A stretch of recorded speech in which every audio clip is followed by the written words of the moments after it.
Okay, so here we are with chapter number 2 in our series, What Happened in India. If you've been following along, that's great. Otherwise, if you like, you can go back and listen to the first chapter. This is the second chapter that we are talking about today. And as it was in our story, I just started going to the Osho International Meditation Resort, and I was trying to get with the program. And as it turned out, I actually got sick again, and I had to have a few days off. So it was very tricky to sort of adjust to the food and the climate. And when I was there, it was actually midsummer, so very hot, very harsh conditions. And after some time, I did start to talk to some people. I did start to make some friends. Like one Indian lady came up to me and said, we should be great friends. And we had lunch together and spoke about all sorts of things. And we became good friends after that. And I made friends with one old guy who'd been going to the resort for the last 40 years or something. And he'd actually known Osho when he was in the body, as they say. And I also got to meet Osho's personal physician, so that was really interesting. He's quite a character.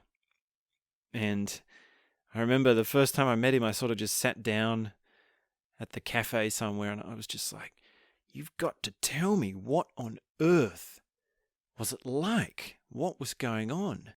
You were there for everything. And he sort of just downplayed it. He sort of just brushed it off. And I was like, you must be some sort of a star around here or something. And he was just like, no, none of that, So there was no ego. There was no sort of full of himself. And I mean, there's a lot of controversy around the guy anyway, which I didn't really know about. And I still don't really know about. And, throughout my time, I actually interacted with that guy a couple of times. And I mean, all I can really say is he's a hell of a character. Very, very powerful soul, that one. So, I mean, I don't want to name names. I've probably already said too much, but yeah. I mean, he's got much worse critics than me. I'm not criticizing him at all. So, but I do remember one other thing that I asked him, which was very important, which was that I sat down with him one night at dinner or something, and I said, have I missed it? Right? Because Osho was this master of masters guru who had this huge visionary movement, and he was here, and well, now he's dead, right? 30 years ago, he died. Long before I was even born. Well, not long before, just before I was born. And I said, well, have I missed it? And he understood what I meant, right? He could see what I was trying to say. Like, there was this big thing and now there's just remnants left over of it. It's just sort of this weaker version. Like, is what I'm seeing around me in this resort just a weak, faint sort of hint of what it was like when Osho was really there? And he turned to me and he looked right at me and he said, it's got nothing to do with Osho. It's only got to do with you. And he went on to explain that this idea of the spiritual hierarchy or the consciousness hierarchy, like there's this thing where you go in and then you go up and you progress, is utter nonsense. He said there's no reason why someone can't walk in that front gate and on the very first day, in the very first moment, just get it. They just get it. They just know. They can't explain it, but they just know. And he also said that there were people who had personal access to Osho when he was alive and would live with him and sit at his feet in the front row of Buddha Hall when he was giving his discourses. And they did this for years. And they still didn't get it. It still didn't click. They still didn't even meditate. Like, how is that possible? I have no idea. But apparently it is possible. And when I look at some of the sort of cultural ripplings and some of the things that are said around the mania of Osho, I can see how, yes, it's very clear that some people just don't get it. You're not listening. It's not clicking. You're a stonehead. You're a stone wall in some ways. So that was very significant to hear this guy say this to me. And he sort of brought it back to me. He said, well, what is it like when you listen to these discourses, right? Because we'd been going into the hall each night to hear the movie or the discourse. And I was just like, it's just an explosion. So much is opening up.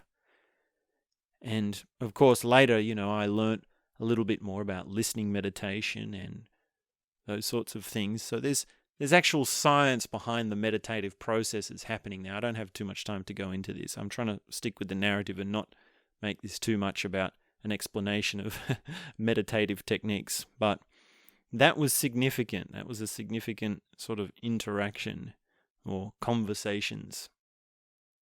And there were other people around that I would notice. And one guy really stuck out to me because he was this Indian guy who was there all day, every time that I was there. And I was like struggling to just do, 3 or 4 meditations per day. And he was somehow managing to just do all of them. And, sometimes I'd have to, have a half day or, have a day off. I'm just going to rest for a day. I'm going to have an easy day. I'm not going to go to that meditation. I'm just going to, go in the pool or something.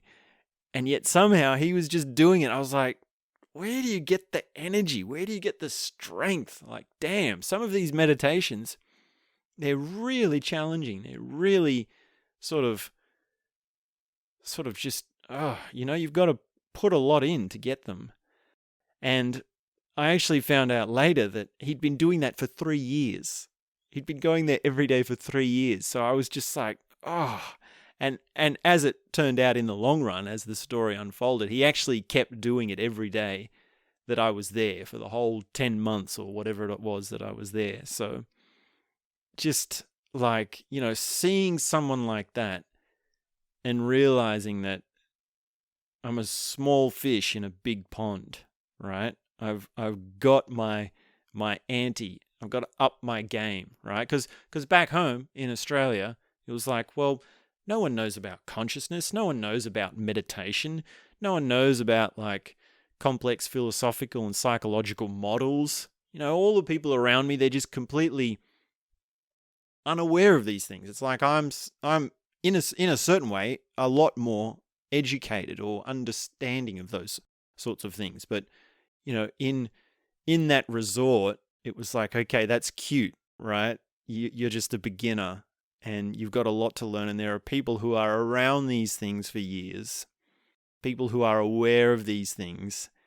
And it's just like, don't get too cocky, don't get too smart about yourself. So my whole attitude was to assume these people knew more than me. It was to assume that I'm the student. I'm there to learn. I'm there to discover things that I don't know or understand, things that are outside my realm of understanding. So that was very important. And another thing that would sometimes happen is, I'd be walking around this resort, and every now and then I'd see someone that would just sort of be standing in a corner or like off to one side in the garden, and you'd see them and they'd have this kind of air about them. They'd have this kind of stroke of spirit just floating around. It's a little bit abstract, a little bit mystical. And I remember one time like looking at one of these persons and just, thinking, whoa, what trip are they on? Like, where have they gone to, sort of thing. And I turn to my friend and I say, what's up with them? And they say, oh, they're doing Mystic Rose. And I thought, oh, well, maybe that explains a little bit of it. And I had heard about Mystic Rose before, but to actually see that it was happening here was something else. And basically, Mystic Rose is a 3-week course which Osho invented. And in the first week, you do 3 hours of laughing. 3 hours non-stop of laughing every day for a week. Then in the second week, you do 3 hours of crying. 3 hours non-stop of crying every day for a week. And then in the last week, it's silence. And I knew about this. I had heard about it, right? Because I had studied a little bit of Osho before getting there. And I just thought, that's too much. I'm not doing that. I can't do that. That is just impossible, right? It's just like, it's physically impossible to do that. I couldn't see in any way how anyone could do that. And it was just like, especially the crying, right? Like I just don't cry. It's just not part of what I do. I just can't cry. I wouldn't know how to do that. And to actually see these people, and I eventually even went up to one of them and I said, like, you're doing Mystic Rose? Like, you're actually doing it? Like, how is that possible? How can you do that? And one Indian guy, I remember, I asked him, like, when he was in crying week, I said, how is that possible? And he just sort of looked at me and he was just like, there's so much pain.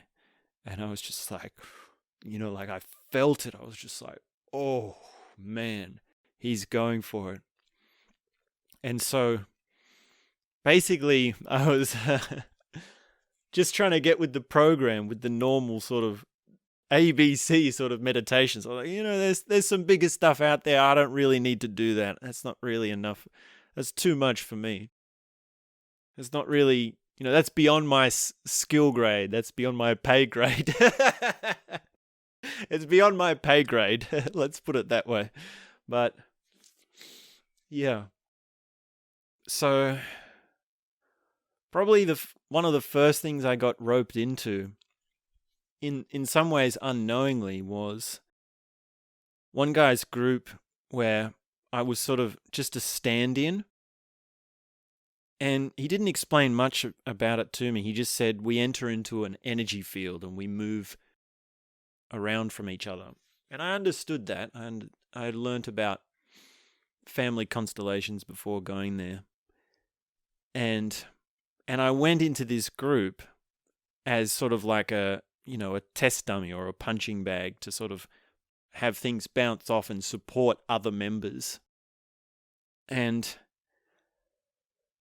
I don't want to say too much about it because there is confidentiality, but basically I ended up somehow wrestling with 7 full-sized men, right? And we were doing this while, this row of gorgeous women were standing in front of us. And, and these were women from all over the world. This was like, an American, an Indian, a Japanese or Taiwanese, and, a German, and like, just multicultural lineup there. And we sort of just wrestled and we sort of had it unfurl into this thing, which actually ended up turning into this group hug. And it was all about this one guy who was dealing with his family issues and what it meant to have men support him. And we actually came together to support him and actually hold him and actually be strong as men.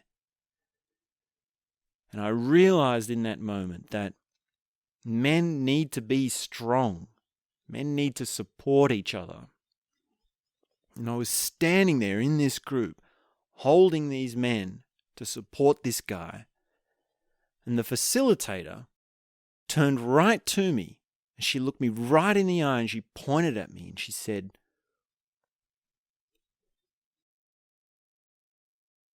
"What happened to your father?" When she said that, it just hit me. It hit me so hard. And I said, "My father died. He died when I was 18. And he was a weak man. I didn't think very highly of him. I wished he could be strong." And she said, "Was he an alcoholic?" And I said, No, he wasn't. But his father was, and my grandfather on the other side of my family was also. And they were alcoholics because they were in war. And that's exactly the point, which is that men have been broken by war and alcohol. Men have just been completely destroyed. And it goes back generations. And the implications filter through to these later generations. We're still trying to pick up the pieces.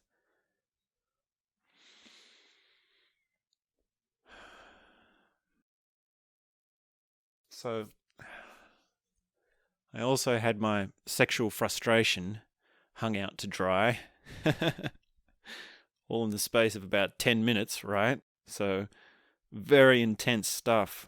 Very powerful stuff. And over the next few weeks, I did get roped into a few different groups and a few different little things where I found myself in rather confronting situations which led me to have rather important realizations. And the sensitivity that grew from that really opened up, like this whole thing of encountering another person became very sensitive. Like when one person walks towards another person, there's something that's changing. There's something that is unfolding. And when you talk with another person, there's something that's happening. There's something that's coming up. And, I had encounters of life and death. I had encounters of existing and not existing. I had encounters of hate and love. I had encounters of betrayal, abandonment, pain, and also beauty, care, warmth, and support. And of course, I can't go into the details. These are personal things to the people that I was involved with. So I've probably already stepped close enough to that line of confidentiality with what I've said. But the effect was that the way I was moving around started to change. And I realized that it wasn't just in the therapy room that these sensitivities were starting to grow. It was also just walking around, right? Just sitting down with someone at lunch, or just meeting someone new, or just, talking to someone. And, when you're in a resort like that and there's people coming and going, it's a very different game, because it's like, well, do you say hello to someone or do you not? You said hello to someone yesterday. Do you say hello again today or not? Maybe they're busy. Maybe they're in a different space. Do you have something to talk about? Maybe not. So that sort of openness to other people was starting to change for me. It was starting to become something different. I was very nervous when I first got there. I was very sort of wanting to, okay, I'm gonna do meditation, stick to myself, no one come near me because I'm a serious meditator. Yeah, sort of, there was a little bit of that going on, but at least I was able to sort of, through these groups that I was involved in, start to have that break up and start to have that open up. And eventually I did enroll in a course. I did the Osho No Mind course. So that was a week-long course, 1 week, and it was 2 hours each day. The first hour was gibberish talking, and the second hour was silence directly after the gibberish. So that taught me a lot about the mind. It taught me a lot about the voice. And actually, even to this day, I still use gibberish as a technique. It's still one of the seminal, foundational techniques that I use for voice and mind awareness. So it's very powerful, and it's really amazing that I was able to receive that in such an important environment, in such a environment where the importance of it was able to be illustrated to me. I was able to experience it deeply, to say, this is something of worth, this is something of value. So, yeah. And then, sometimes I just sit down by the side of the pool, and then, some Indian guy would sit down next to me, and we wouldn't really have small talk. It wouldn't be like, oh, what's your name? Where you're from? You know what I mean? Well, actually, I had a lot of conversations which were like, oh, what's your name? Where are you from? Oh, Australia, the land of kangaroos, very far away. This sort of, how long are you here for? Why did you want to come? This sort of conversation is just like, once I had about, I think, 500 of those, I was just like, okay, I don't want to have this conversation anymore. And then this one Indian guy that I've been thinking of was like, well, sometimes it's not always like that, because I sat down and he sat down next to me, and we just started talking, and he didn't even ask my name. I wouldn't even ask him, and we wouldn't really even need to. And it was just like, he'd say things like, 1,000 books minimum is what you have to read. 6 months of meditation minimum is what you need. And it's just like, I'm sitting there and I'm just thinking, damn, this kid is probably, in his early 20s. And he's got these massive biceps, slim guy, but strong. And it's just like, man, if I was to fight you, you could probably tear my head off, right? And yet so soft, right? So soft spoken, right? It's a striking combination to have someone who's really strong physically and yet really soft in what they're projecting out. Often it's the opposite, right? You have a meathead who's really strong, or you have someone who's weak who's really pushing out. Like right now as I'm saying this to you, I'm talking in a very sort of protruding sort of way. It's very much a kind of talk. And that's just the style that we're in at the moment. I do sometimes talk soft.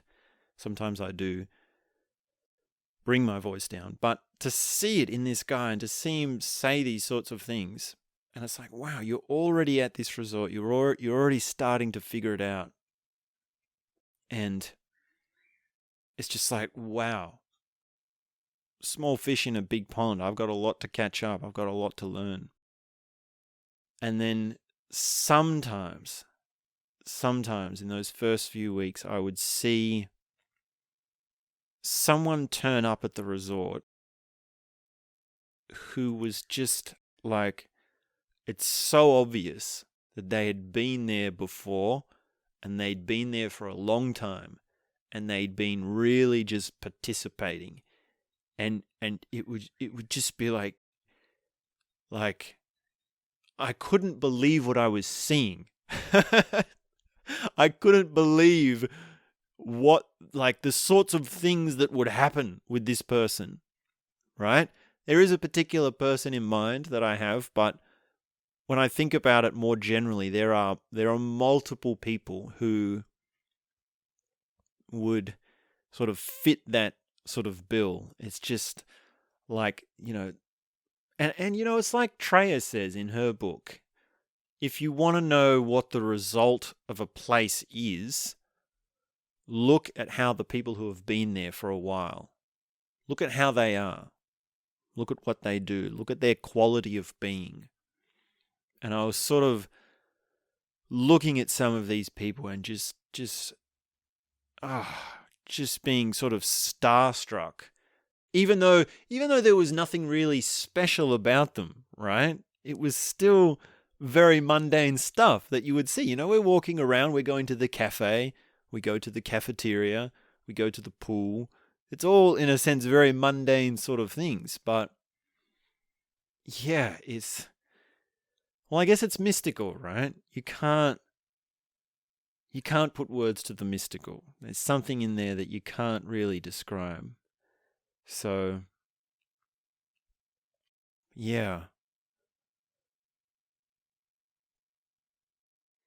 Yeah, I guess it's sort of like when you see someone who's completely outside your realm of understanding and you don't try and analyze them or fit them into some psychological model, then that allows them to be so much more within you. That allows them to have a very powerful impression on you.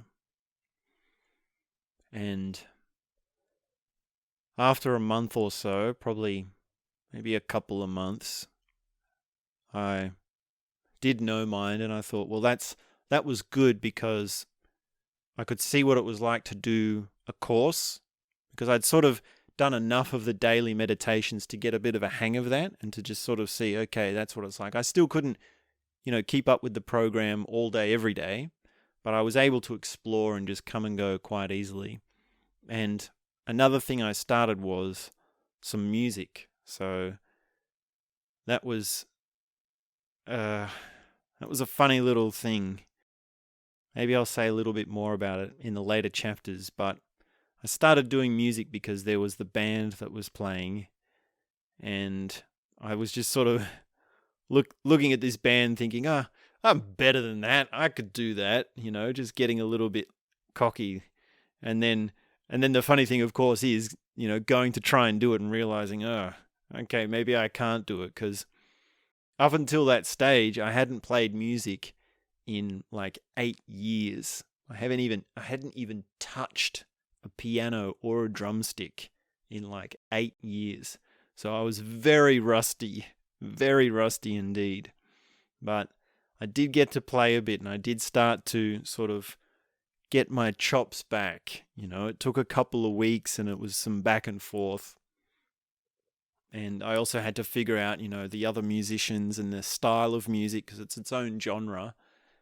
And eventually, over time, I was able to sort of get to the point where it was like okay, like really bad musicians doing okay. That's how I would put it.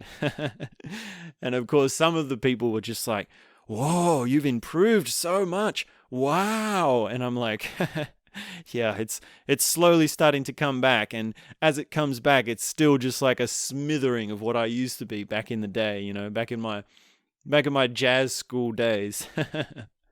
So yeah, to sort of have the music starting and to sort of feel like I'm playing in this sort of not very good band, but at least it's fun. At least I'm talking to some people, right? At least I'm making some new friends. So that was sort of the beginning of a thread that was to unravel in a very significant way. And it was, when I look back at it, very significant that I was able to introduce myself to music, or to be introduced again to music. Like, what an important thing is music. What an amazing thing. And the truth of it is, I do have talent. I do have skills as a musician. It's just that, through life, I have been beaten up. I've been hurt. I've been unable to get my act together. I've been interested in other things. It's not always that I'm hurt. Sometimes it's just that I want to do something else. I have too many interests in life to just do music. But I was finding the more I was there, the more my creativity was starting to grow and to really come forth in a positive way. So music was part of that. And I'll start to probably develop that thread as the story unfolds, because a lot did happen with my music while I was there. And I did make some more friends. I did start to see more of the place, and I did get involved in